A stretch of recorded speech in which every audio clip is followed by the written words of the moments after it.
It's Paris, 2001.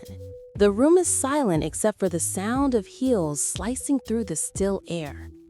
Out of the mirrored walls of Alexander McQueen's Vos collection steps a figure, impossibly tall, impossibly still. Her neck curves like a swan's. Her presence freezes the audience in collective awe. This isn't just modeling, it's theater, it's art. Her name is Erin O'Connor, and she's about to redefine what beauty means in fashion. But just a few years earlier, she was a girl mocked for being too tall, too pale, too strange. So how did she transform from an awkward teenager in a small British town into the woman who made McQueen stop breathing for a moment on his own runway? Erin O'Connor was born in 1978 in Brownhills, a quiet industrial town in England's West Midlands, the kind of place where glamour existed only in magazines. Her father was a factory worker, her mother a hairdresser. There was no lineage of fashion, no whispers of couture or Paris, just a girl who felt taller than every boy in her class and never quite belonged anywhere. By her teenage years, she had become an outsider.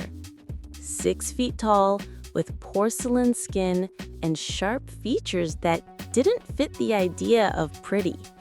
She hid behind long coats, hunched her shoulders, tried to disappear. Teachers said she'd make a good school teacher one day. Modeling? That was a joke too cruel to even imagine. Everything changed one afternoon in 1995. A scout spotted her during a school trip to the Clothes Show Live in Birmingham. Amid hundreds of faces, hers stood out like a silhouette from another world. The next week, she found herself posing awkwardly in front of a camera, unsure what to do with her hands, her height, her face. But there was something magnetic in the way she moved, something elegant in her discomfort. Within months, she was on her way to London, a city she had only seen on postcards. She didn't yet know it, but the very things she'd been teased for were about to become her greatest strength. London in the late 90s was a battlefield of aesthetics, heroin chic, minimalism, rebellion. And into that world walked Erin O'Connor, all limbs and angles, with a face that seemed sculpted from marble and shadow.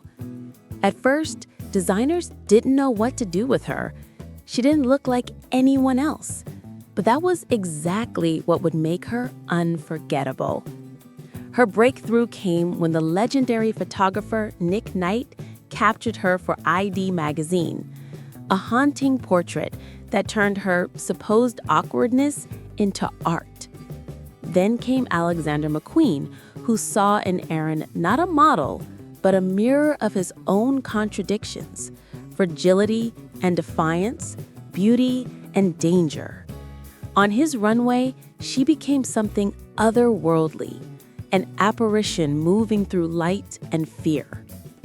Soon after, John Galliano and Jean-Paul Gaultier called, then Karl Lagerfeld, who declared her the new English rose with thorns. Her walk was hypnotic, deliberate, precise, like she was gliding above the world. Her cheekbones caught the light like blades. Her eyes told a story of power discovered too late to be innocent. She was no longer the girl who didn't fit in. She was now the muse who could bend fashion around her. Covers for Vogue, campaigns for Dior, Valentino, and Gaultier followed. In a sea of supermodels defined by perfection, Erin O'Connor was imperfection made divine.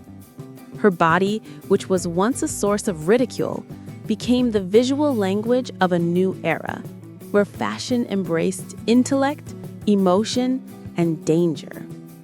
But behind every meteoric rise lies a shadow. And as Erin ascended, that shadow began to follow her too. The one called expectation, the one called pressure. Success for Erin O'Connor came like a tidal wave, beautiful, blinding, and merciless. By the early 2000s, she was on every major runway: Dior, McQueen, Gaultier, Valentino, Chanel. Every editorial praised her as the thinking woman's supermodel. Yet, as the spotlight grew hotter, it began to burn.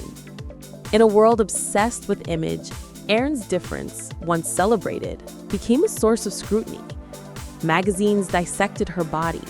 Tabloids called her too thin, too strange, too serious. She wasn't the kind of model who smiled for the cameras or played the part of the celebrity. She was an artist trapped in an industry that often preferred silence over soul. Years of constant travel, pressure, and performance left her emotionally exhausted. The glamour that had once felt like liberation began to feel like confinement. In interviews, she hinted at anxiety and self-doubt, describing the fashion world as both intoxicating and isolating. Her tall frame, the very symbol of her power, became a burden she carried into hotel rooms, fitting studios, and sleepless nights. At the peak of her fame, she quietly stepped away from the chaos, not with scandal, not with noise, but with the poise of a swan slipping beneath the surface. For a time, Erin O'Connor disappeared from the front rows, from the covers, from the stage that had built her. And the question echoed through the fashion world. Had the industry that once adored her finally broken her? When Erin O'Connor resurfaced, she was no longer just a model. She was a voice. Time away from the runway had given her something that fame never could: perspective.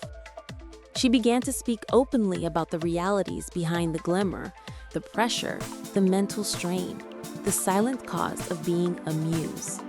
In 2007, she co-founded the Model Health Inquiry, an initiative to protect young models from exploitation in unrealistic standards. Erin became an advocate for self-worth, encouraging individuality and respect in an industry built on perfection. Her message was simple, yet revolutionary. Beauty should never require suffering. When she eventually returned to the catwalk, it was not to reclaim her crown, but to redefine it. Designers welcomed her back with reverence. She walked for Jean-Paul Gaultier, Alexander McQueen, and Ralph and Russo, now not as the mysterious girl from the 90s, but as a woman who had survived the machine and learned to master it. She also embraced a new chapter in life, motherhood, and spoke about how it reshaped her relationship with her body and identity. No longer chasing validation, she began choosing projects that aligned with purpose and integrity. Her elegance remained, but now it carried something deeper: wisdom. Erin O'Connor's comeback wasn't about returning to fame, it was about reclaiming herself. And in doing so, she proved that resilience is the most beautiful thing a woman can wear. Erin O'Connor's legacy isn't written in magazine covers or runway statistics. It's carved in the quiet defiance of every woman who ever felt too much or not enough. She redefined beauty without shouting, proving that grace could coexist with rebellion, and fragility could be a form of strength. Designers still speak her name with reverence. McQueen once called her a dream in human form. Galliano described her presence as spiritual. Yet Erin's greatest creation was never a look or a pose. It was the freedom she gave others to exist authentically within their difference. Today, her silhouette, tall, angular, impossibly elegant, still haunts the fashion archives like a ghost of artistry the industry rarely reaches anymore. She didn't chase relevance. She embodied timelessness. She didn't bend to trends. She bent them around her. In a world that worships perfection, Erin O'Connor dared to be imperfect, beautifully, fearlessly, permanently. She didn't just stand out. She stood tall, and she never bowed.